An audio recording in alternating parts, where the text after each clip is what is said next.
Is there like a classroom with kids watching a movie? See, that's how you get the parents here, is bribe them. So, gosh, where do I start? You said some amazing things that I'm going to touch on tonight. Like sharing your location with your family, some of the dangers of social media, some of the pitfalls that they've had in this school with, I think we can just say it, I think it's group texting. And so it definitely takes a partnership between the school and the parent. So I have 4 kids. Mine are now 13, 15, 17, and 19. And 2 years apart, girl, boy. And I've been taking care of technology and helping parents since before they were born. So when they started using phones and iPads and laptops, we had rules in place. Because I get to go into homes and share with parents how to keep their kids safe with technology. And these parents were like, well, how old are your kids? I'm like, well, I don't have kids, but let me put this filter on your computer in 2006 for your 10-year-old. And so I got wisdom and tips from some really smart parents. And let's just say I took in 100 of them and figured, wow, these 20 are really, really good. I'm going to use these. So my kids came along and I had 20 rules, like your phone's going to charge downstairs forever. That's just where it starts. Do you want a phone or do you not want a phone? They would gladly accept that rule because they didn't have one. And when we gave them one, it was an easy rule to put into place. I love when I get to speak at elementary schools as opposed to junior high or high schools, because I'm going to give you some rules and some common sense, I call them guardrails, things that you can implement in your house while you're still bigger and smarter than your children. But when they're in high school and you decide to change the rules, like, oh, I just heard a really smart thing that I didn't think about, and I think we're going to adjust, and we're going to throw Life 360 on your phone. And the 17-year-old says, excuse me? What, you want to track me at 17? Why? And it's an argument in World War III, and we don't want to damage the relationship we have with our children. So the sooner we can start implementing some of these, the better. So I talk fast, and I have a lot to say. I'm going to get you out of here by 10 o'clock, I promise. No, it'll be an hour, and we'll do some Q&A, maybe 15 minutes of Q&A at the end. Maybe we'll go a little longer. If you need to get up to grab some cheese, just bring me up a piece. We'll be good. All right, so here we go. Let's get this party started. I need an IT guy here to help me out.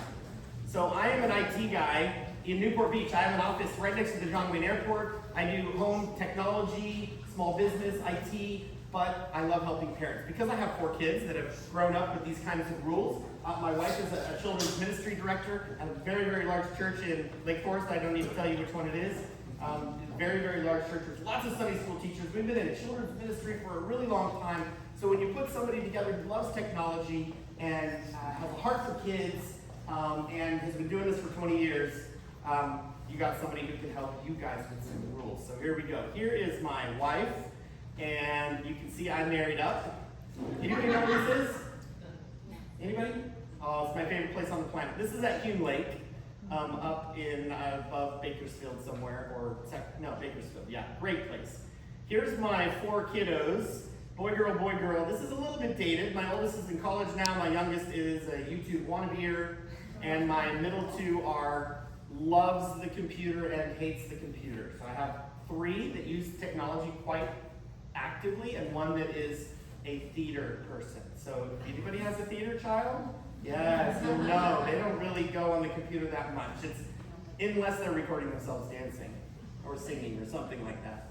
So, question for you. How much time do you think your kids spend on the computer? Now let's think about it. They wake up to music, they text their friends quickly to see who's going to wear what, check the weather, then we go downstairs, watch a little YouTube while we're waiting for the French toast, then we have some Netflix on the way to school, we have a Chromebook at school, and then when we get home it's a little bit of YouTube, maybe some Minecraft, just to relax, before I start jumping into Google Docs.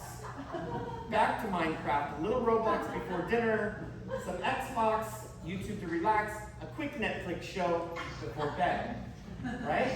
And it adds up and we're like, oh, they only spend about 3 hours a day. No, it's gotta be more than that. It's like 6 or 8 or 10.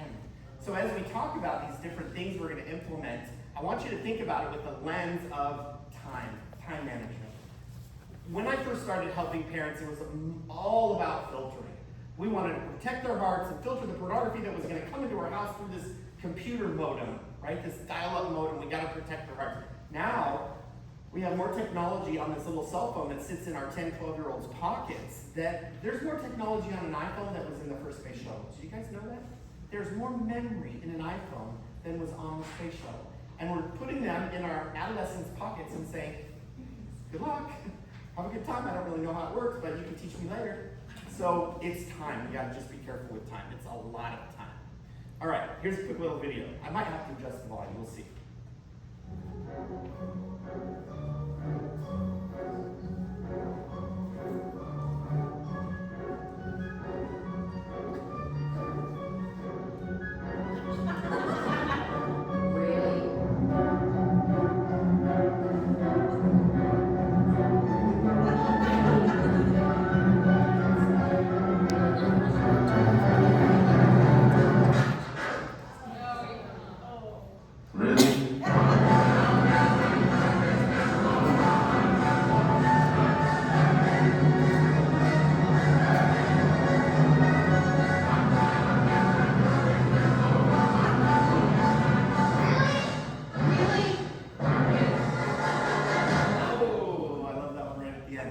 Believe it or not, that was a commercial for a Microsoft phone. Who has a Microsoft phone? Nobody.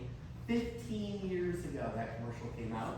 And it is just as relevant today, if not more so, because we're just spending so much time on our phones. So here's what we're going to cover. I'm going to cover 5 areas of concern, 5 rules to consider, 3 software programs, and 3 hardware devices that you can use. And you're going to go, yeah, that doesn't apply to me, that doesn't apply to me, that doesn't, oh, that one is gold. And hopefully everybody will take something out that you can implement in your house to help keep your family safe from technology. Here we go. 5 areas of concern. I get to go into homes each and every day, 2, 3, maybe 4 homes a day, and help parents with technology, a lot of it in Newport, Laguna, and social media is probably the number 1 right now. Social media has overtaken our kids' lives. Everything they do has some form of social media attached to it. I mean, even YouTube now, where it used to be just watching videos, now we can interact with people, and we can comment and like, and the more followers you have, yada, yada, yada. My non-techie child has a Fitbit watch. She'll go on a jog and come home, and what does she want to do? She wants to share it with her friends. Because then she's going to get a couple of little thumbs up, a little pat on the back, it's a little dopamine injection to the brain. That feels really, really good. It's social media, and it's just a Fitbit watch. So everything on their phone, iPad, computer, Roblox, Minecraft, YouTube, has this social media aspect. We've got to be real careful. The dangers of this is just letting our kids start too young. Obviously, the federal law says you can't have social media until you're 13 years old. That's a federal law. So 5, 10 years ago, when we gave our children their first Instagram account, it was on your 13th birthday. And what we're learning now is that's just too young. And the age has crept down. There's 9, 10, 11-year-olds with YouTube and Instagram accounts. But really, we need to try to hold back as long as possible.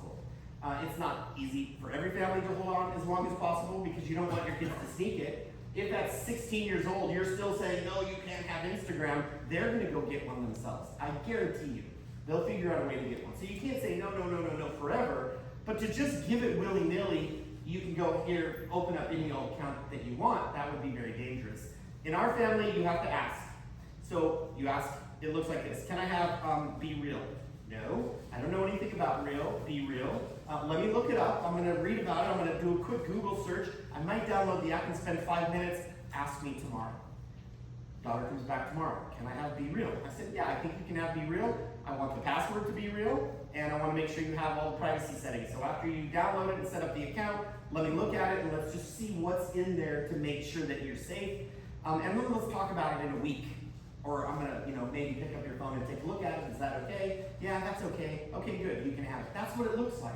If you just allow them to go get a Be Real account and get an Instagram account and YouTube and that, then it can just become overwhelming. And pretty soon you're like, I can't handle this. It's just too much.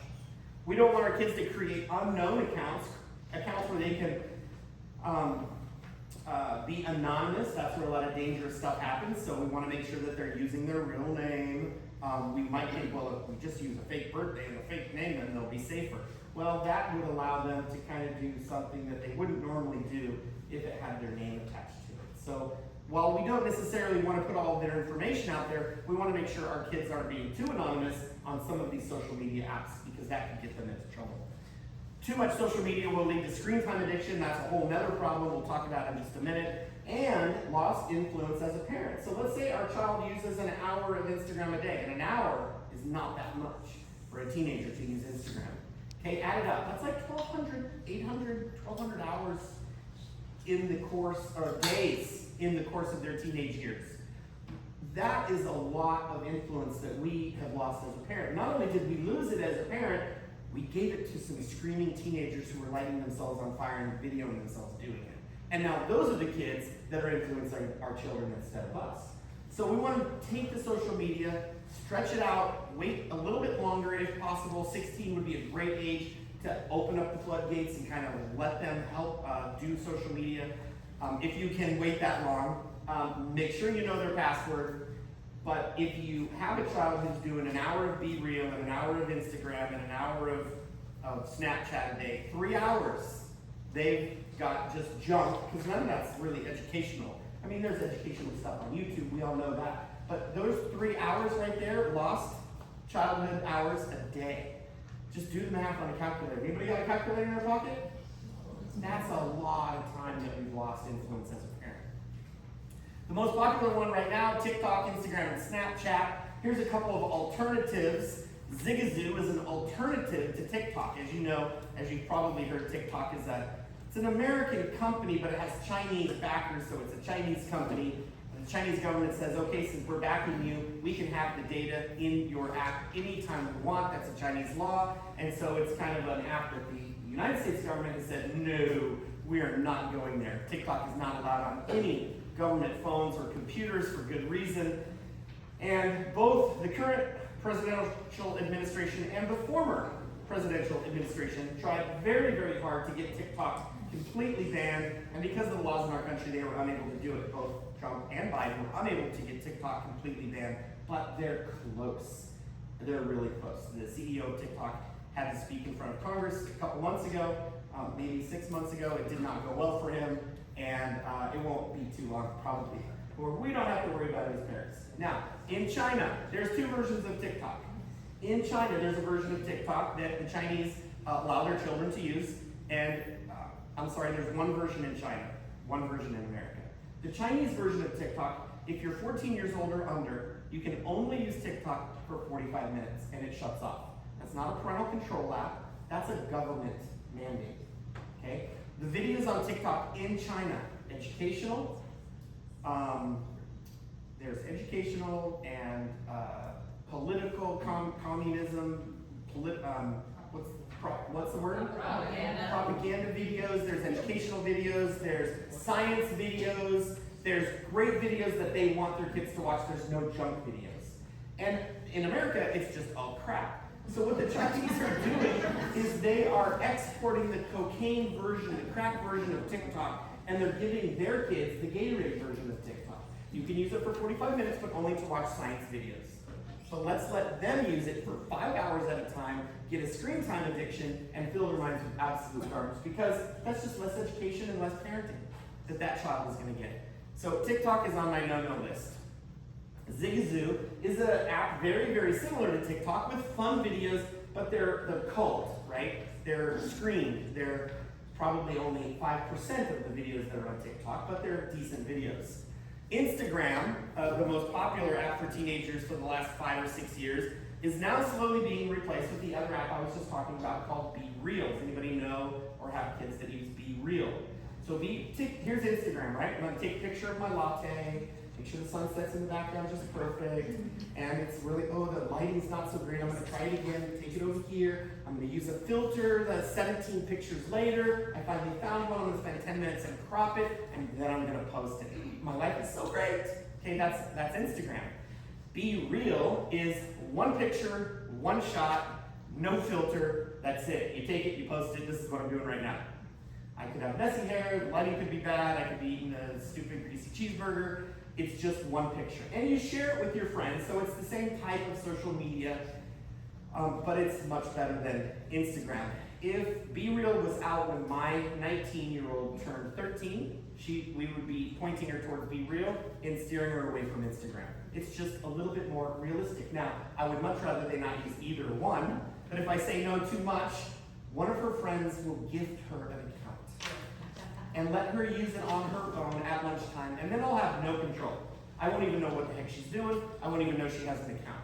So I'd kind of rather let her do it and watch her really close at a certain age. Be Real and Zigazoo would be my favorites. Now Snapchat, I'm a no-no on because we can't monitor it. I can monitor Instagram, super easy. I can put Instagram on my phone with my daughter's username and password. And I can see her feed, I can see her DMs, her direct messages, I can see who she's following, but I can't do that with Snapchat. When I sign into my phone with my daughter's Snapchat account, it kicks her off. But Instagram allows both of us to be on it at the same time. So as you go through and your kids are begging for accounts, Be Real might be a maybe, Zigazoo a maybe, Instagram a maybe, Snapchat and TikTok. You just have to do extra parenting. I'm not saying don't use them. My older daughter now uses Snapchat, but you have to be a little bit more vigilant because those ones are harder to monitor. I just talked about ByteDance. That's the company that owns TikTok. All right, moving on because there's a lot of scary stuff I want to talk about before I tell you how to keep your kids safe. Pornography. One of the problems with pornography is our kids could stumble across pornography on accident. Not always on purpose, it could be on accident. If you go home and go to Google or YouTube and type in American Girl doll, you might get an American Girl doll and you might get an American Girl.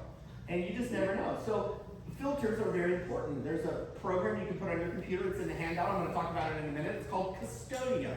Custodio is a fantastic filter for the computer, the home computer, the laptop, the desktop, where we go to look stuff up on Google. We can also turn a filter on our children's phone.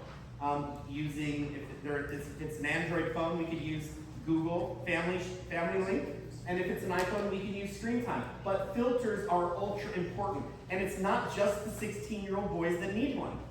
They all need one, because once a child discovers boobs on the internet, spelled forwards and backwards is exactly the same. You don't have to know how to spell very much to Google that word. Once they figure that out, then they will save that picture to their phone, and then they will share that picture where? They will share it right here at school, or at 12 o'clock at night with their group chat. And so we want to make sure we have filters. The Newport Beach Police Department reports that 95% of the phones that they confiscate from a teenager in the course of a traffic stop or crime or an investigation have pornography on them. It's either in the camera roll, it's in the browser history, it's hidden in an app, like a Vault app. 95%. They're on a lot of phones. Now, you gotta remember the kids that are coming in contact with the Newport Beach Police Department might be a little on the side just to begin with, but still, it's a big problem. Obviously, we could infect our kids with a pornography addiction because they are not ready to see naked people on the internet. That does not do good stuff for their brain. Now, if you think, well, my kid's never gonna stumble across pornography, just wait, keep my phone number, it's on a card in the back, you will need it, because at 16 or 17, when you look at the history and you go, oh my gosh, I put my head in the sand, I didn't think this would happen to us, and it's there, and you find out, oh my gosh, it's been there for a very long time, and it's very regular. So we want to make it very difficult, not easy for these things to happen, whether they're on purpose or an accident. So another problem would be a bullying app. Any app can be used for bullying, but apps that allow our kids to become anonymous, like some of the apps on the back of this handout. Any app that our kids can get on that doesn't make them put their name on. Snapchat, Whisper, Kick, AskFM.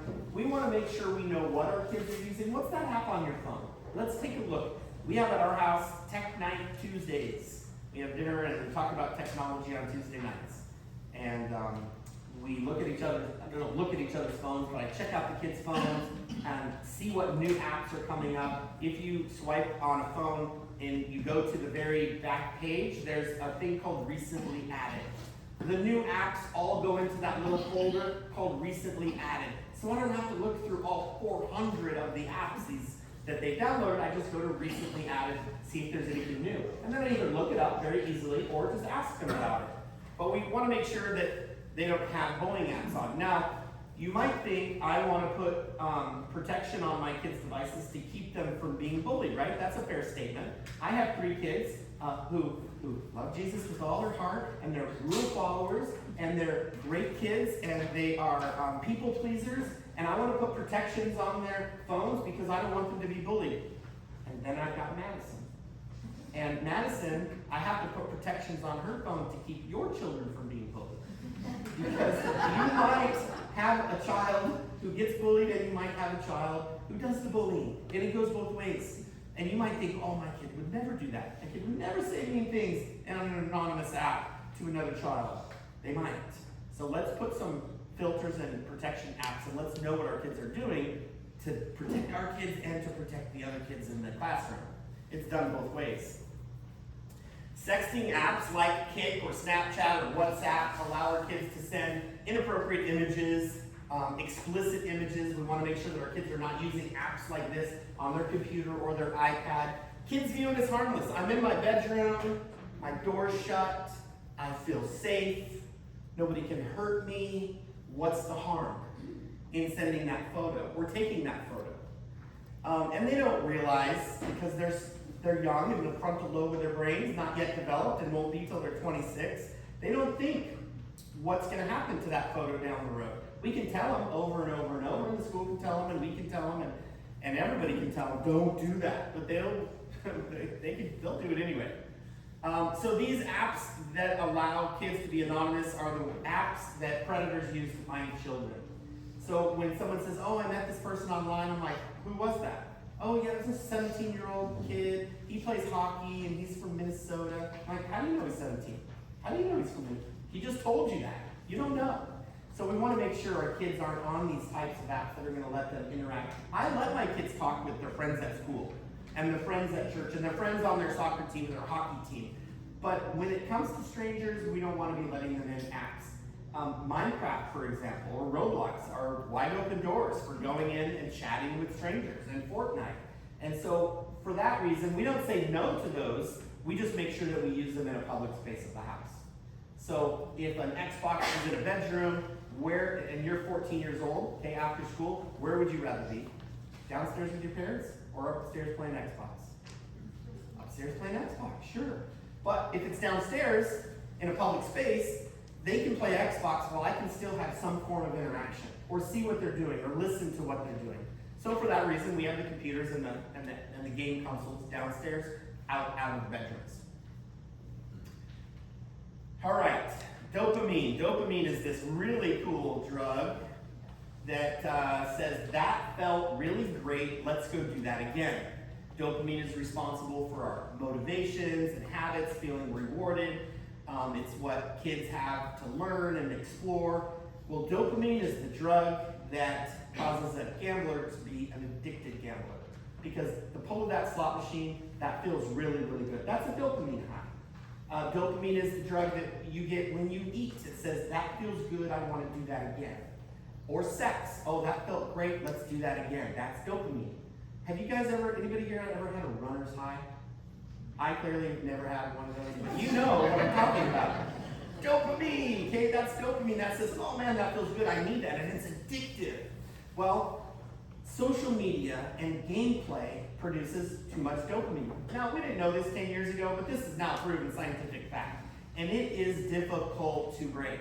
And when you take the phone or the iPad or the social media or the texting or the gameplay or the Xbox away from the child and they act like a wild, crazy animal, that is a real, you are taking crack cocaine away from an addict. Now expect them to act like that, give them tons and tons of grace, I promise it will go away. Has anybody taken something like this away from their child and then the next week said, oh my God, world of difference. I have a different child. You guys are like, yep, big hands, yep, it happens. It's totally real, right? They will act like a different child, but it takes like 5 days. So give them some grace. Screen time addiction is the problem, and too much screen time of any type is going to give them learning issues, motivation issues, bad habits. Too much screen time late at night is going to help keep them from falling asleep. So you let a kid play with an iPad and get tired from watching YouTube videos, and you're wondering, why can't they sleep until 1 in the morning? And why are they getting up so tired? And then it drags on into school day. We want to make sure we're taking these away much earlier than we probably are. I like to say an hour before bedtime, it's no screens. So bedtime's 8, screen time's 7. Bedtime's 10, screen time's 9. And it changes, right, as the kids get old. But we want to make sure that, yeah. TV too, or just? Yeah, TVs or screens. Those are going to keep us awake. Now, there is a device that we do allow our kids in the bedroom because it doesn't have that blue light. And that's a Kindle light. We'll talk about that in a second. But this isn't the same type of light from an iPhone or an iPad that's going to produce melatonin or serotonin. What's that sunlight chemical? Huh? Melatonin, right? That's the one that's going to keep you awake. And why do we take melatonin pills to go to sleep? We want it. Okay, well, we don't want blue light. That's all I know. I'm just a computer guy. The doctor meeting is next month, and you ask him about the melatonin. I just know blue light's going to keep you awake. We don't want that. So we want to take those screens away a little sooner. Okay, now, for the last 20 minutes, I scared you to death. And I even talked about pornography and screen time, addiction, social media, texting, cyberbullying. Oh my gosh, oh my gosh. Now comes some fun stuff. So here's some tips I got from other parents, some things I read, some things I've implemented that are going to help keep your kids safe. Here's 5 rules to consider. Number 1, you have to know their passwords, all their passwords. Now, this should be written on your handout in that little section that says important tips. That's the 3rd bullet point. Know their passwords. Who keeps their passwords on sticky notes under the keyboard? Yes. It's okay, buddy. Later on, I'm going to. He's like, I only have 1 password, so it really doesn't matter. Just stand there. We can't do that anymore, right? There's an app called Keeper. It's up there on the top right corner. I have it on my phone. It uses my face to unlock. It's all encrypted. It's alphabetized. It's backed up. It helps me keep all my passwords and all my kids' passwords. When you start the rule, I will know your passwords. I will know all your passwords. I will know the passwords for your social media accounts, your Gmail, your Apple ID, and you say that at the beginning, okay, it's real easy. That's just kind of the rule. When you go home and tell your 17-year-old, hey, I need all your passwords, you're going to get the side eye. Why do you need all my passwords? I didn't do anything wrong. What's going on? Did you just go to hear some crazy guy at the school tell you you need all my passwords? So implement the rule as quickly as possible. When you know your kids' passwords and you have them written down, the drama goes down instantly. What happens when your child doesn't know your password and you can't help them? They create a new account because it's easy. I'll just have another YouTube account and another Gmail account. And that happens 2 or 3 times, and then what? We melt down because we have a hard enough time keeping track of their 1 YouTube account and Gmail and Instagram. Now they have 2 or 3 or 4 because they keep no. If you keep track of them, the drama goes down really, really fast. You can use a password book. I have some of these little blue password books. I'll sell them for $5 if you want to buy one for me. You can just Venmo me later. I don't care how you keep track of the passwords. You just have to keep track of the passwords. So do it online, do it in a book, but don't do it on a spreadsheet on your computer. Now you might be doing that from day one, because you might get hacked or scammed or something, and then they have all your passwords. I think the password book in the drawer is safer than the spreadsheet on the computer. Honestly, it is. But even safer would be a very good app like Keeper that is well built, that uses technology well to help you. Anybody in here use Keeper or another password app? Keeper, which ones do you guys like? Who likes Keeper? You like Keeper? Great, huh? No technology drama. You haven't had to change your passwords for 5 years. Because where's our phone? It's in our pocket 24/7. Work, vacation, the Apple store, getting a new phone, our passwords are in our pocket, right? All right, number 2, remove tech at night. That's rule number 2. Remove tech at night. When you take your phone away from your teenager at nighttime, they're going to tell you, I need it because why? Because what? Homework. What else? Alarm clock. Music. I need my music, I need my alarm clock, right? That's why I need the phone in my bedroom. Well, $12 and a trip to Target gets you an alarm clock. You remember those? Yeah. The ones that have a radio on them? They'll wake you up and play music. And they don't do social media. Our kids don't need a phone. Alexa. We have an Alexa in each of our kids' rooms. We've got one in all the rooms of the house because we talk to each other on them. They're cheap. They're $20, right? $30. They'll play music. They'll wake you up in the morning, and they won't do social media or texting or online pornography. It's just an Alexa. Don't get the little screen one for the room, right? That one stays in the kitchen. So remove tech at night. So where do your devices live at night? This is where ours live. This is just a little letter basket we found at a garage sale. The phones and the iPads live in the little letter basket. They charge. All the cords are hidden behind with zip ties and hot glue. Mama makes mama happy. And sometimes my kids stand next to this basket for a very long time. Because they know that when the device goes in the basket, it's kind of done. We don't just keep getting, device goes in the basket an hour before bed, and that's just kind of a standard routine. It doesn't always happen, but I can tell you that they're in the basket every night. Now, if I know their password, and I stay up later than them, I now get to look at their device. Easy peasy. You don't know their password, and it's in their bedroom, you just get to wonder what they're doing. I don't have to wonder. I can read the email, read the text, look at the camera roll. I don't have to wonder. So, the location of the devices, that's kind of like where do we have them? When COVID hit and my 4 public school children decided to start school from home in March of 2020, I ran to IKEA as fast as I could to get a desk, along with about 5,000 other people. And we were fighting for the last desks on the IKEA shelves. And I ended up with 4 of them, and I got them home, and I took the couches in the living room, and I threw them over to the curb. They were ready to go anyway, and I set up Burnett Academy. For 14 months, my kids learned from home, downstairs, in the living room, and where the computers were kind of facing out, and it worked fantastic. We had an all-in-one printer for all 4 of them. They were at that time like 9, 11, 13, 15, so it was like busy activity. And COVID wasn't that bad learning from home for us. When they all went back to school, you would think, well, it's time to move the desks and put the couches back. No, we loved it. Having our kids in one room doing computers, whether it's YouTube or Minecraft or Google Docs or homework, in one room at the same time was super easy to manage. I didn't have to go upstairs to see what they were doing, which I wouldn't have wanted to do anyway, but I could come home and I open the door and my kids are doing stuff on their devices, typically if they weren't at sports practice, and I could see because the screens were out. If you have the devices in the room, you can't do that. You gotta go. It's very difficult to walk into a kid's room, walk around to the desk, see what they're doing, and do that 2 or 3 or 4 times. And then do that multiple times in an evening. But if it's in a public space of your house, I know it might mess up the feng shui, but I promise you only have them for a short time.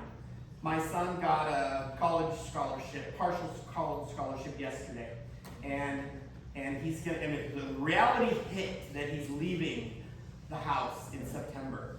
And while I'm super excited for him, I'm also a little sad because he's my best friend. I'm telling you guys, it goes like that. And I didn't think a year ago that my 17-year-old buddy was going to be leaving the house. And now he is. And it goes super fast. And the time that they're in the living room on the devices for the last 4 years, I'm telling you, the father-daughter, father-son time has been 10 times what it would have been if those devices were in the bedroom. All right, next, put it in writing. What this means is when you give your child their first cell phone at whatever age, high school, okay, junior high, whenever they get their first phone, if I ask how many of your kids have cell phones right now, probably half of you would raise your hand, maybe 3/4 of you. Some of you who have not given their kids cell phones yet, I ask you to wait until high school or whatever is the popular thing in your town. Some people say 13, I say probably a little bit older. It depends on the family, it depends on the age, but put it in writing. When you give them their first cell phone, you can download a contract from my website or from the internet, and when you give them their first phone, you can put rules that they will agree to. They will agree to anything. Anything. The phone will go in the charging station at 9 o'clock. Okay. I will always have the password. Yep, got it, no problem, check. You will not have social media accounts without asking first. Absolutely, that's great, Dad, no problem. I will know all your passwords. Okay, yep, just give me the phone. And you can keep going down the list. I will get a back rub every night. You will wash my car on Saturday. Okay, you got it, just give me a phone. They'll agree to anything, so you get to put all the ground rules out, right at the beginning. You can sign it, you can change it, you can put what the consequences are. My favorite consequences are short and harsh. So everything for a very short amount of time instead of a little bit for, I'm not going to take away the phone for a week. I'm going to take everything away for a day.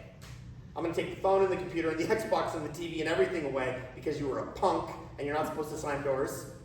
Instead of, if I just say I'm just going to take the phone away for a week, right? That's not, who cares? I just go on the iPad. I can go talk to my friends on the Xbox. I can go do this, I can go do that. So everything really quick. But you can put all that down on a contract. You can do this for the computer. You can do this for a cell phone. Put it in writing. There's a link on the handout. And you can just go to Google and type in cell phone contract, and 1,000 Word documents will come up. One of my favorites is at the beginning. The first one, the one I have on my website says, it's my phone, I bought it, aren't I the greatest? Please initial right here. Okay, then it says things like where you're going to put it at night, and we're not going to take pictures of body parts and send them to strangers, and I'm going to know the passwords, you're not going to remove any filters I put on it, all that stuff. Kids like to know where the boundaries are. Well, we're going to tell them up front. The very last rule says, you're going to mess up and I'm going to take your phone away. But we'll get through this and we'll start over. So there's some hope at the last line, and then they'll sign it. All right, last one. And this is just my encouragement to have you guys wait. As a parent of kids who are older than yours, for the most part, right, all teenagers, I would say wait. Now, I did wait, and my kids got stuff later than their peers. Okay, my daughter got something early because she was a gymnast and she was at the gym 20 hours a week, and we wanted to be able to call her and all that stuff. But I'm a tech guy, I can put stuff on there. So she got it a little sooner. But I would encourage you to wait, because the sooner you give them these devices, the less childhood they're going to have. Literally, the devices are replacing the playground. It's replacing the scootering and the biking and the parks. We live in an amazing part of the country, and there is some really cool stuff to do, even in our neighborhoods. But they're not going to do it if I can play Roblox, because that is way more fun than walking up the street and discovering how squirrels run across and all that stuff. But that's what they do. My son would probably chase them or shoot them. But that's kids, and this is now kids, and so we want to wait. Smartphones are changing childhood. They are distracting and addictive. They are exposing our child to all kinds of dangerous things. They're increasing their risk for anxiety, depression, and it's just a gateway for cyberbullying, okay? So whatever age you were thinking, tack on a year. Try it. Tack on 2. And slide it out as far as you can.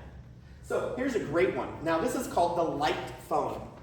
This phone right here doesn't do all of this stuff. So you got the light phone, which came out 4 years ago. All it did was phone calls. Then they said, yeah, we're going to do phone calls and a few more things. So they came out with the light phone 2. It has a calculator, it has a flashlight, it has music, no camera, no social media, no internet, no app store. It has texting with select people, limited. It's the kind of phone you would take on a hiking trip. So you're not distracted, but you're safe. It's cool looking because it kind of looks like an iPhone, but it's not this. So this is a few things, and this is too many things. And if you want to give your kid a phone, but you want to avoid all the dangerous stuff, then this is something you can do. It works with Verizon, AT&T. They're $299. You just put a SIM card inside of it, and it's a phone. It's not a dumb phone, like a flip phone, like the ones you saw. Did you guys see all the phones in the back? I noticed some of you pulling your phones out, thinking you had to put them on the table before you came to the seat. No, those are all my old phones. All right, last thing. Oh, this was the light phone 2. So it does a couple of things, but that's it. No social media, no browser. Super cool. Yeah, I think all right, I just I'm gonna take a break. Let's get a sec. We'll come back.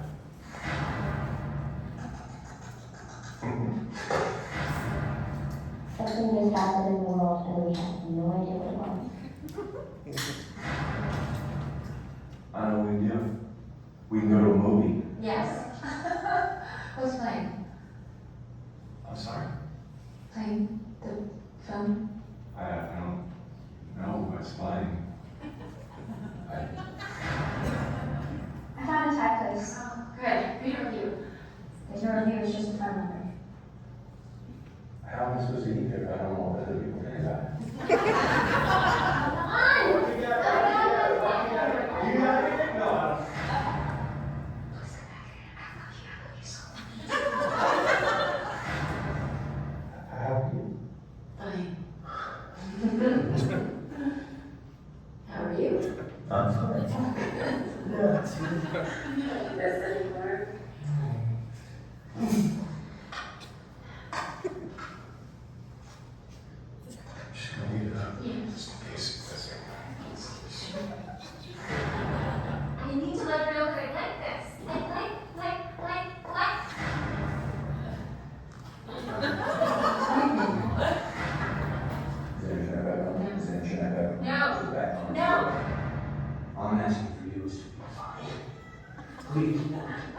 It's funny. Oh, I am.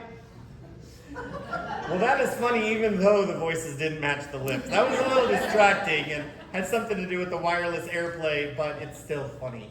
Funnier than heck. All right, so here's 3 types of programs. In the old days, when I first started, there was 3 programs. We had to put one on to monitor what our kids were doing, one to filter the internet, and a third if we wanted to manage time. Well, 3 programs for one computer wasn't so bad until they started getting phones and laptops and iPads, and now we have 3 programs on 4 devices. That's just overkill. Luckily, technology evolved, and now there's a program that does all 3, monitoring, filtering, and time control, and here they are. The top one is, no, the bottom one, no, the one on the right is Custodio. It's in the handout. Custodio does filtering, does monitoring, and it does time control. It goes on computers. Everybody say that, computers. It's not iPhones, it's not iPads, it's not mobile devices. And you might be saying, well, my kids don't use computers. Okay, maybe they don't, but we still have them, and our kids jump on them once in a while. Maybe they do have computers, a Chromebook, a laptop. So, Custodio is for the computer. We put it on the computer. We have an app on our phone called Custodio. And I can open up the app on the phone, and I can see where they went surfing today. On the internet, not really like the web, but on the internet. I can see how many minutes they went online. I can put a 2-hour time limit on there. And I can put a filter on. So I can say no pornography, or no gambling, or no violence. I can do filtering, time control. It's $45 a year. It's worth every penny. It's a fantastic app, but it's for the computer. That's Custodio. The bottom one is Screen Time. If they're using an Apple device, we have a built-in program called Screen Time. Now, if you've used Screen Time, you know that there are problems with Screen Time, but the problems generally lie with us, because if it's set up properly, I promise you, it works really, really well. There are some glitches, like we didn't know our kids knew how to change the password, or using it on a 14-year-old Apple product doesn't quite work so well, or sharing the Apple ID with my spouse, and that kind of complicates things instead of having our own. There are some glitches, but they're usually reside with us. If it's set up properly, our kids have their own Apple ID, their birthdays are correct, they're on a device that's maybe less than 5 years old, then Screen Time is awesome. And it does filtering, and it does time control, and it does monitoring, it does all those things for the Apple devices. So my kids have iPhones, kids have computers. So we use Screen Time to manage their mobile devices, and we use Custodio to manage the computers. And the technology drama is down, because I just have 2 things, that's it. Now, I've put on every program under the sun. Every parental control program known to man I've installed. And these 2 are night and day, heads and shoulders above the rest. The other one is Life 360. Now, I am just going to, because we're running out of time, I'm going to kind of move quick, but I'm going to throw my iPhone up on the screen. I just have to unshare the computer real quick. So now I'm going to share. Nope. There it is. Okay, so I'm going to show you real quick a couple of apps. This is my phone. I'm going to go to Custodio down here, lower left-hand corner. Custodio, I got my 4 kids come up, maybe 5. I had 4. We snuck one of my kids' friends in there somehow when his parents weren't looking. Let me see if I can't get this to work. I think the school has some filters that don't let certain things go through. Like I was trying to play music on my phone, but on the Wi-Fi at the school. And I'm like, oh no, that doesn't work. Let me try this again. Come on, Custodio. Great, here we go. So I'm in Custodio, and I'm going to click on Zach, lower left corner. In Zach, I can see that he's used his device for 5 hours and 46 minutes today. It is currently locked because his time limit was reached. If I scroll down, I can see what he did and how many minutes he spent on different things. If I keep scrolling down, I can see where he's been. And even better than that, I can click on one of them, like we'll click on this one right here. And now this is sometimes dangerous for me to do. My son is 17, and I have clicked on this just for fun in front of a large group and been completely embarrassed. But for the most part, it's pretty good. And I saw one parent go, I'm not looking at this. I do not want to see what a 17, but he's a good kid, so let's go see how good he is. Minecraft, airsoft, pit bikes, go-karts, right? This is a 17-year-old. Science experiments, whistling diesel, fixing a low toilet flange. You just made my day. Because the kids' bathroom has been leaking. And I told my 17-year-old, go to Home Depot and fix the dang toilet. Not gonna be home until 8 o'clock. At 1:58, he got home from school at 12:30. He fixed. Now, if I wanted to watch that video, I'm just going to click on it. It's going to take me to it because sometimes the videos aren't all. Yeah, we're done with you. Okay, you get the idea. Now, let me go back into Custodio. I'm going to go back and I'm going to show you something else. In the lower right-hand corner, down here in the corner, I'm going to click on that little green thing and I'm going to say Set Rules. And I can go to Web Filtering and you can see what you can filter. Now, I would recommend just filtering pornography because that's really all I'm concerned about. If my son has a gambling problem, I'll filter gambling. And if my son decides to print a 3D pistol, I might filter violence. But for now, I'm just going to filter pornography. But I can filter anything I want. Daily time limits, I can go down here and I can set daily time limits. They're typically set at 4 hours. That's enough to do homework and play games. But oftentimes, we change them. And so we have to go back and reset them back to what we want them to be. It's not that they like Sunday. Ooh, I'm gonna fix. There we go. Well, you know, Don't cheat him. I'm not gonna cheat. But I also have this other thing here called restricted times, which is where, oh, someone's been messing with my restricted times. Because this is what it typically looks like. Now, I would say he's been a little sneaky kid, but who knows? I might have gone in and done that at a client's house, showing them how it works. Happens all the time. So we have a no computer before 7 a.m. and no computer past 11 o'clock, but I can really have some, heck, I can turn this sucker off right now. No, the kid fixed my toilet. Okay, I'm just going to college. I mean, this is going to be coming off here pretty soon, right? Fantastic. I've been using Custodio for at least 5 years. I absolutely love it. I can put it on 10 computers for $45 a year. Sorry, it says there Android and iOS on the location. You said it's just for computers. Is it? Yes, it sucks on a phone. So we're going to use screen time for a phone. We're going to use this to manage the computer. They tried to get into that market, but they can't stand a chance, and it's horrible. And some parents are like, well, I just want to use one app for all their stuff. Don't use it for a phone or an Android. It doesn't work. So Custodio, I can't speak highly enough about it. It is fantastic. Let me show you the next one, Life 360. A couple people in here use Life 360. Okay, you guys know what Find My Phone is? Okay, Life 360 is Find My Phone on steroids. Okay, this is where we can see everybody in our family. Now, you used the word, you didn't say stalking, but you said tracking. Okay, we don't use that word in our family. Because it sounds, we say, instead of looking over your shoulder, okay, I'm watching your back. Okay, it's family safety. You did say family safety. It's all about family safety. You know where I am, I know where you are. But as opposed to Find My Phone, Life 360 lets me click on somebody. Let's click on my wife. Where is she? Anybody see her? She's right by or something. It said She's right by my son. Well, she's probably at the house. And yes, there she is. I'm going to click on my wife, who's at the house, and she's been there since 7 o'clock. And I'm going to click on this little button right there. Oh, I need to call her because her battery's drained. Now this little battery thing right here, this is so your kids can't tell you, sorry, my phone died. You're like, what's there? Right? Oh, she's walking. I'm going to click on her, and I'm going to click this little button right here. See this little button right here? And we're going to see how many times she went to Starbucks today.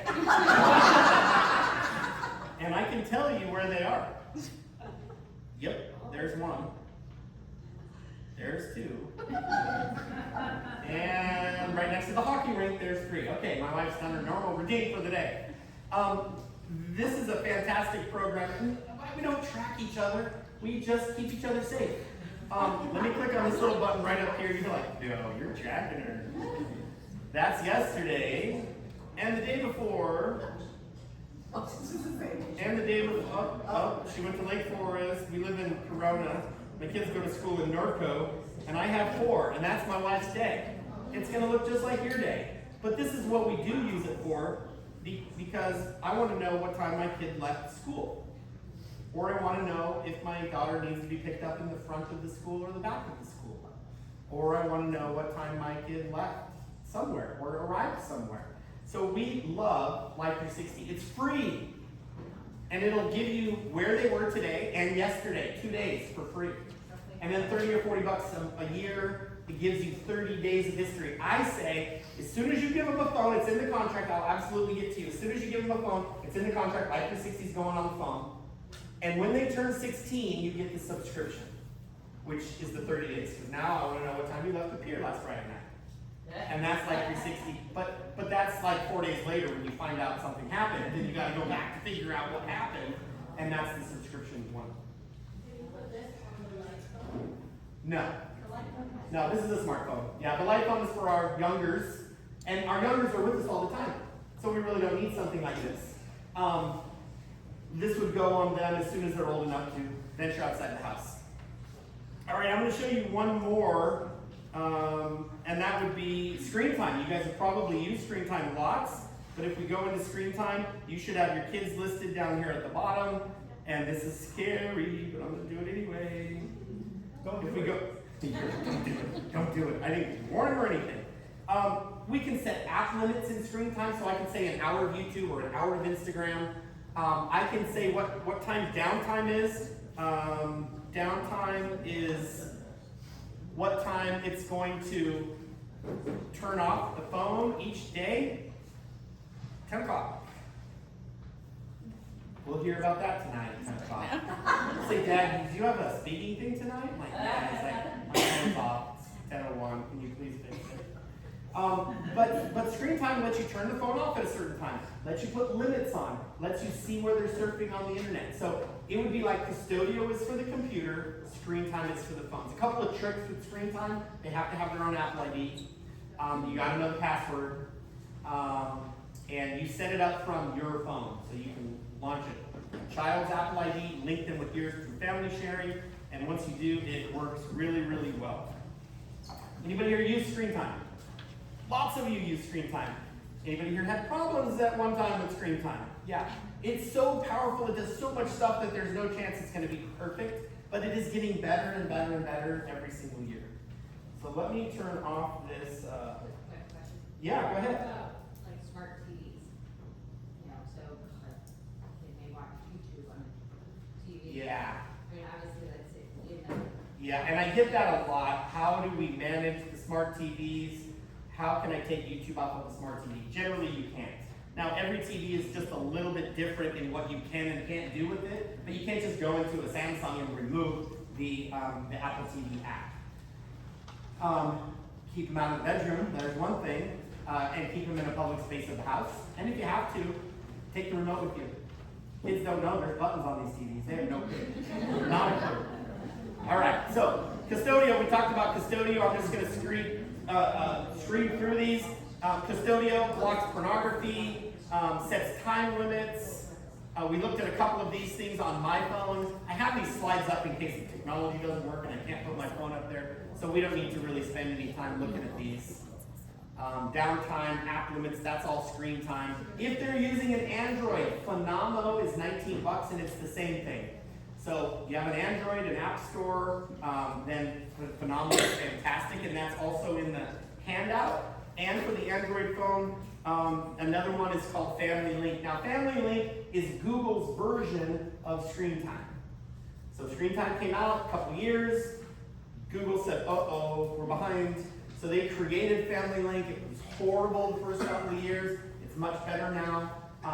There's not a lot of Android phones around, but there are some, and this is the one that you want to use.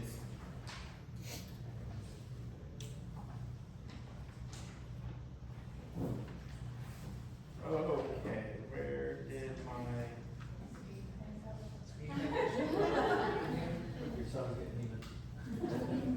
I think I hit a button on my remote that blacked out my screen when I leaned up against this. Did you unplug something? No, I don't think so. There's a black cord hanging on the ground. Does that matter? No. He said he's only with.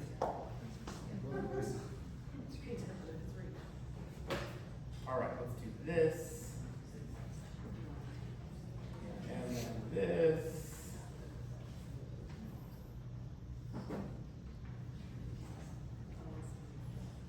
All right. Oh my gosh. Okay, text message monitoring. How do you monitor text messages? You do this by mirroring. When my daughter got her first phone, she stopped using her iPad mini. Okay, she stopped using her iPad mini and she started using her phone. We took her iPad mini and we magically lost it into the master closet where it lived for 4 years, linked with her new phone. That's right, I see jaws dropping. For 4 years, I could look at my daughter's text messages. I could see what apps she was downloading. I could go through the contacts in her phone. All of that stuff was available through mirroring. Now, who has an old Apple device in the junk drawer of the kitchen? Yes, all of you do. So an old iPhone or an old iPad so you link it with their Apple ID and it's now just a mirror. Then you plug it in and you hide it between your pants. In the closet. You guys are horrible. All right, 3 devices that you can use to help manage technology. The first one is Circle by Disney. This is a little device that plugs into your router, and it has an app on your phone. And the app on your phone looks like this, and then this thing monitors all the internet-connected devices in your house. So you can see how long the Xbox was on. You can see how long mom used Netflix on her phone. You can see how long son used his phone. Daughter used her iPad. All of the internet things. You can see how long the doorbell worked for. And you can manage, you can turn off things. You can manage different social media accounts. I can link the 4 devices my son has to his profile, and then click on his profile and pause the internet. It'll pause the internet on those 4 devices. So this device is really great if you have young children. Okay, young children don't know that if you unplug Circle, it doesn't work. But teenagers figure it out. So if your kids are under 10, this is a great device, yeah. Wouldn't that fix a smart TV situation? Yeah, you could absolutely use this. So if you plug this in, and then you said no YouTube on this device, theoretically, the TV would go to YouTube and it would say, sorry, that the internet's not working. It would just give an error. But TVs are pretty smart, and sometimes it doesn't work as well on a TV as it does on an iPhone or an Android phone or a computer. But yeah, this could block YouTube on a smart TV. Absolutely, great point. Still have the TV? Yeah, because you can see right here on the left, I can pick YouTube and say no YouTube on these devices. And this device is pretty cool. It's 99 bucks. It was made by a guy in Garden Grove, okay? And he had this little company called Circle, and it grew and it grew and it grew, and then Disney bought it, and then he probably went to the Bahamas.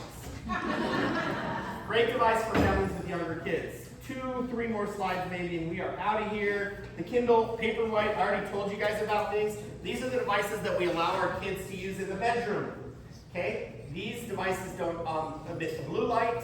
They read books on them. And so when my daughter said, I want an iPad mini in my bedroom so I can read books like mom does in her bedroom, and we said no, because you don't want it to read books, you want it to do a whole bunch of other things. So we got her one of these and said, oh, you wanted to read books? Here you go. I also got you an unlimited subscription to Amazon, and you can download as many books as you want. And she actually did download 50, 80 books over the course of her high school, and when she left the house, this just went to the next kid. All the books were still on it. So that's the only piece of technology besides the Alexa that we allow in the bedroom. Now I know what you guys are all thinking. This is the biggest question of the night. How do I manage the time on the game console? And this is the answer right here. Yeah. Thank you. So do I. This is an Atari 2600 wood grain. You have to say the word wood grain. It has a switch on the back that says antenna cable. It has 2 joysticks, and one day I got it out of the closet. It was in a milk crate in the garage, and I called my 2 boys into the garage and I set it up on the TV. I had to go buy an adapter from Radio Shack, it doesn't exist anymore. And we plugged it into the TV, and I put in the cart, that's what they're called, the cart. We put in the cart and we played pole position. Now in pole position, the race car doesn't move. The road moves sideways. And the race car stays the same. And my kids were looking at me like I was crazy. And the first thing one of them said was, "Dad, how do we play with our friends?" I said, "You don't. This doesn't go on the internet. We just steer the road around the car." And they said, "This is horrible. Can we go outside and play basketball, please?" And I said, "Yes." Problem solved. We'll just leave the Atari 2600. But the real answer is my friend Bob. Now, this is Bob, the most low-tech device on the planet. Bob is $80 on Amazon. This is how Bob works. We plug Bob into the plug, and then I plug the Xbox into the back of Bob. Now, as you can see by that picture, the plug goes in, the case goes on, it shuts, and the Xbox or the PlayStation cannot be unplugged from Bob. So Bob controls the power. So my children walk up to Bob and they punch in the number, their code. They each have a code, 5697, and Bob goes, and it says 16 minutes remaining. And they can go over to the Xbox and turn it on because now the Xbox has power. And if anybody here know Fortnite? Okay, when Bob hits 1 minute and your child is in Fortnite with only 3 people left, they will scream at the top of their lungs, "Dad, I need more time." And I'm like, "I'm giving them all she's got." And I run in there and I can put in my code, and then it'll say 24 hours remaining. Because my code, I have a lot of time. Now, sometimes my children will barter with each other for the code. You give me an hour, I'll give you an hour, I don't care. But Bob controls the time, so I don't have to say, "Get off the Xbox, get off the Xbox." They know Bob works for an hour on Saturday, an hour on Sunday, and unless it's raining, it doesn't work Monday through Friday. So it's plugged into the garage. We have 2. One I get to take with me, one's at home, where the Xbox and the TV is in the garage. It's fantastic. Sometimes I give them more time, sometimes I don't. Sometimes they don't play it because they don't want just an hour, so they find something else to do. Problem solved. Does it build up time? No. Like if they do chores, they get more time? No. If they do chores, you can find an app for the iPhone that allows you to track those chores and then share them with your social media circles so that you can get some likes, so that you can send it to their phone, so that they can ask you for more time, and then you got to come plug it in with numbers. So very, very low-tech device. Super cool. The only place is on Amazon. It's not in any stores, just Amazon. It's been $80 for 10 years. I don't know. The guy who built Bob's probably also the bottom of the guy who made Circle. Okay, guys. That's it. Here's my final tips. They're on the page. Hopefully you learned something tonight. Do not be afraid to go home and change some of the rules, okay? I've given you a lot to think about. Take technology away at night, get their passwords, consider some software like Screen Time or Life 360 or Custodio. Or maybe use some hardware like Circle, which will help you manage the Wi-Fi network at your house, or Alexa, or Kindle, Paperwhite, or Bob. Use some hardware. In the back, there is a response card, and if you give me your name and email and just leave it on the table, I will send you this PowerPoint so you can share it with people, and I will send you this handout because you might not need these now, but in 3 years from now, you're like, "Oh, I remember, but I don't remember the name of that program." So you'll go to your inbox and you'll just type in technology or parent safety, and then this thing will pop up in your email, and my number is on the bottom of it. So you can call me, text me, email me, whatever you want. Fill it out. I'll send you one email. That's it. One email only. Promise. I can't believe it's only 7:12. We did fantastic. Thank you guys so much for holding your questions. We're going to give some grace to the 3 people who had to go pick up their kids from soccer practice and leave early.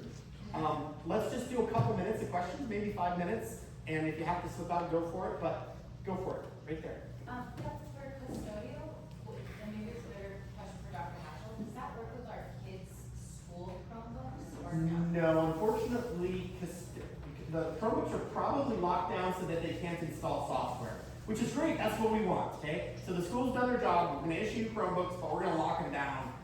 And while they're here at school, they're filtered.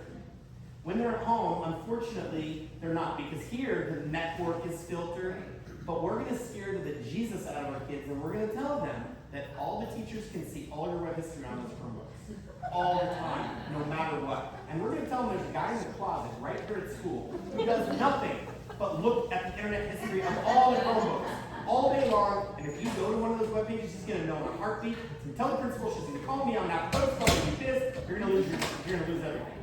So, and that's not true. But that's why we don't have kids at these meetings.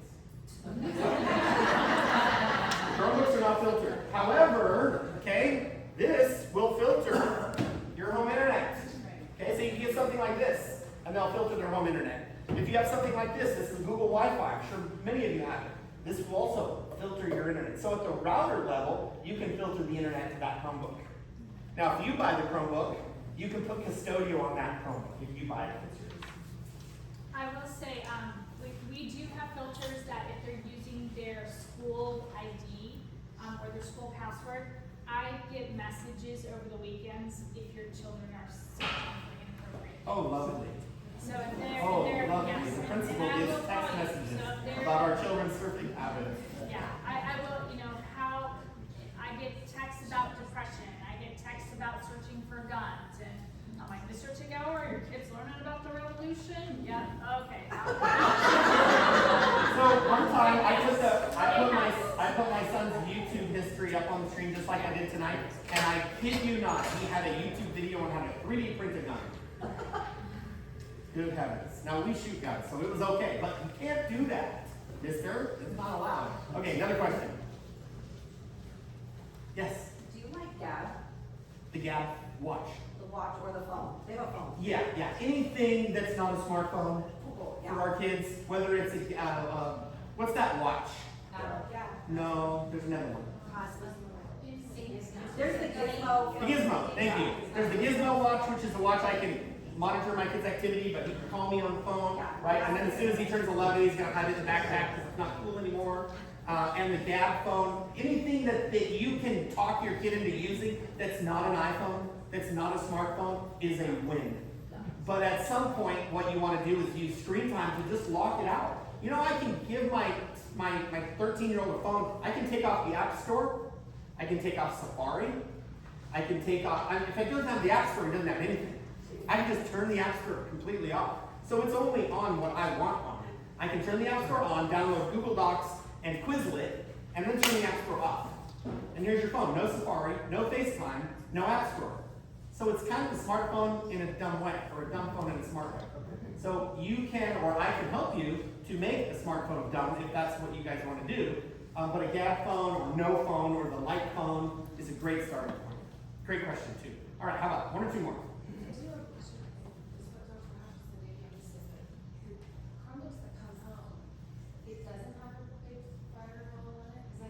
If They're monitored. yeah, if they're on our network, they can do hardly anything. But if she's not at home. If they connect to your network, no. If they connect to your network, that's your problem.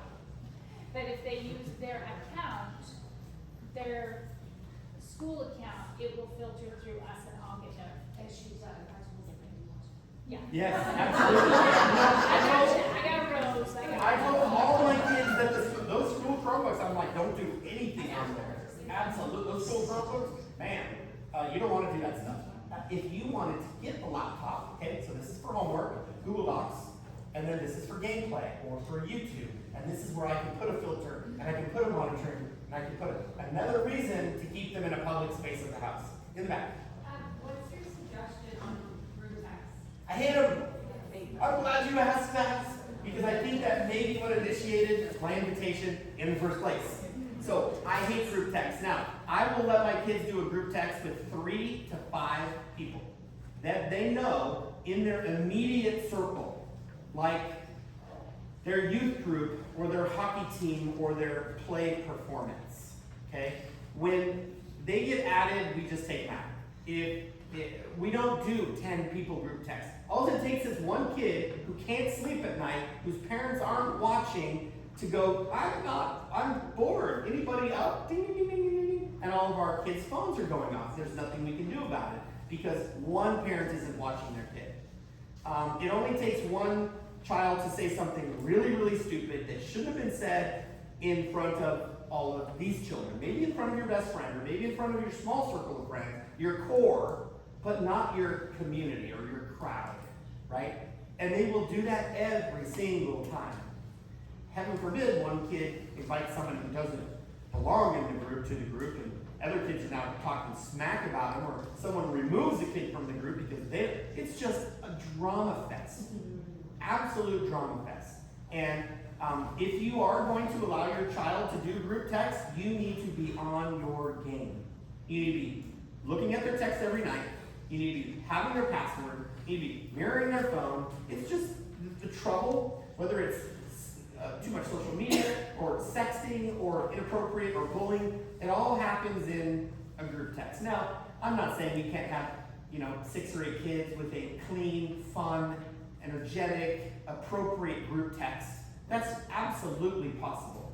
But if you're starting to get in the 10s or the 15s, it is absolutely trouble just waiting to happen. I guarantee you something's going to happen that you're going to wish they were not a part of. Not them, it's always the other kids. I promise you. It's none of our children, because we're here trying to learn about how to keep our kids safe. It's the parents that aren't here that need to hear this stuff. I'm telling you, those parents that need to hear this stuff. Okay, 1 or 2 more, and I want to have to get you guys out of here. Just a comment, it's also if you give your kids Facebook, turn off messaging, because people Yeah. might add you to a group that you didn't accept. Yeah. Like a chat group. Yeah, there's Facebook Messenger for kids, there's Facebook Messenger. I don't know how many kids use Facebook, that's like our generation. Like, we're all about likes, and they're all about shares. All right, oh yeah. I just want to make a comment. I love all this, it's so helpful, but it's all about blocking, and I think we all need to remember that it's also about parenting. It's about, we have those conversations about stranger danger, inappropriate touches, all that stuff we're trying to avoid on the internet. We have to have conversations about 100%. so we know what to look at. If know we what don't to parent, we cannot count on technology to parent. Now, this is going to help us, but if you think you're going to go home and put custodial on and then just go binge watch Yellowstone, right? It's not going to happen. This isn't the babysitter. It's the helper. It's going to make our job a little easier, and that's why we love technology and Yellowstone. But we have to use it as a helper, not a replacement. Last one, and I'm not leaving, so I'm going to stay up here and answer all the questions you want. There's still a lot of cheese back there, and I want to eat some. Screen time, you can limit group texts, right? You can put limits on contacts through screen time. Absolutely, you can. So if your child doesn't know the number, you can set it up so they cannot be There's a setting that says that they cannot be in a group text if there's one person they do not know in the group text. And you it's can a manage great your feature child's to turn on. contacts as You well. guys, there's so much stuff in screen time. I don't know how normal parents can set it up. I honestly don't. I've been setting up screen time for 5 years, and every week I'm like, ooh, a new feature. That's really cool. I gotta call this person and this person because that's the one that they really want. There's 100 features in screen time to help keep our kids safe. Can you do a presentation for us on screen time? At your house. For 2 hours tomorrow, I have an opening from 1 to 3. So I do. I get to come to people's homes every day for a couple of hours. Super affordable and kind of funny sometimes. So please use me as a resource. I'd love to help you guys. If you do I that. said one more, and then I pointed. Well, I'll be quick. If you do that, do you have to have the child's phone as well? It's definitely helpful, but we can set screen time up on just your I phone. have it on, set it up. I have a middle schooler with a phone, and I've been happy with it, but like you said, there's glitches, and I'm like, Yeah. I don't know. Well, the glitches could be their phone's not up to date, or their phone's named incorrectly.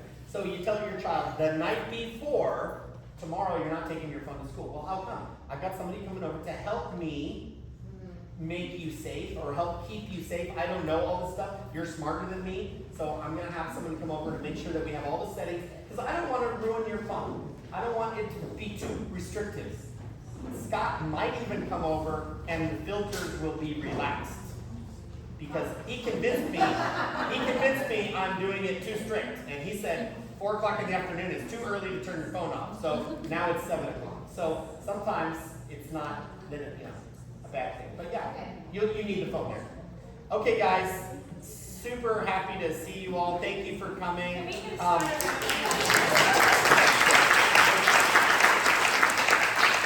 here's the deal. When I come back next year, and I think I'm going to come here once a year, I just have this feeling, because you guys seem to be influenced by what I'm saying. You're going to hear this stuff with a new set of ears because your kids are going to be 1 year older. So your 10-year-old who doesn't have a phone is going to be 11 next year, or your 13-year-old who doesn't have a phone is going to be 14 next year, and you're going to hear this stuff in a whole different way.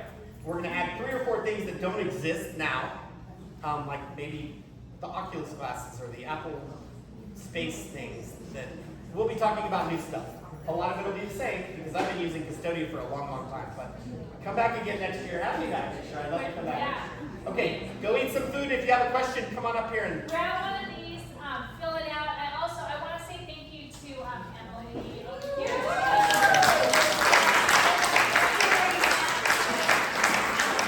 Thank you. Sorry, you're going to be around for I'll be the last one to leave. There you go.